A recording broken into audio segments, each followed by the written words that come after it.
In this video tutorial, I would like to show you how to add live Sass compiler to your Visual Studio Code. So let's start with simple HTML page as example.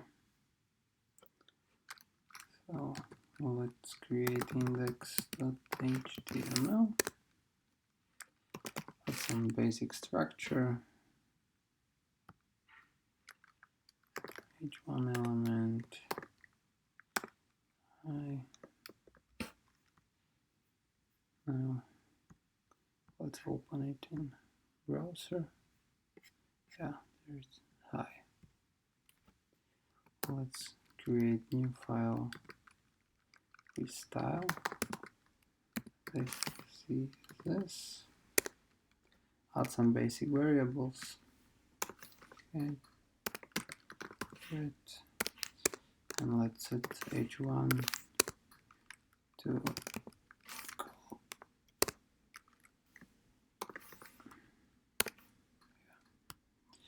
For automatic compile this scss file, we need to add extension to Visual Studio Code. Name of the extension is live Sass compiler.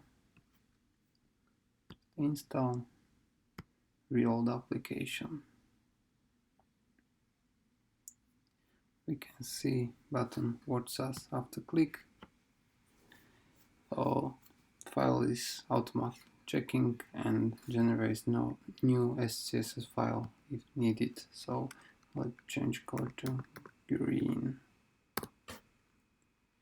And as you can see, file is reloaded in our destination folder. So let's include to HTML this style.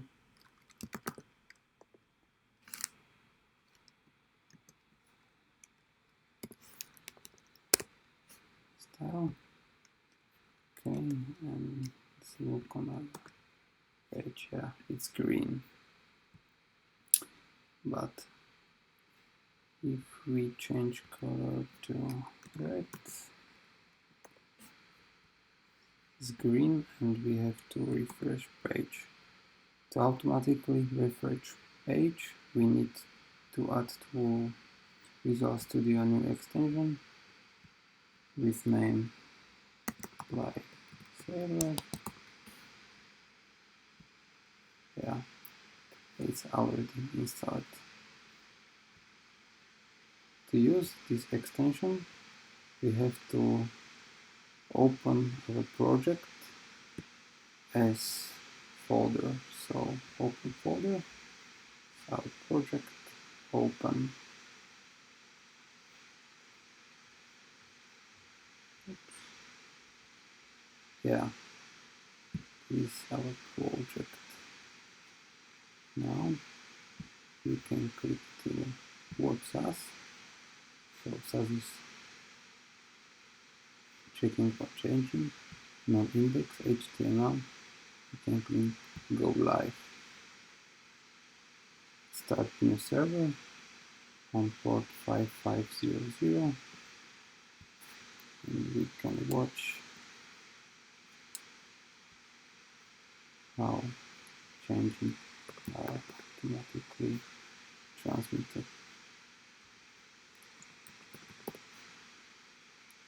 Okay, that's all. Thank you for watching.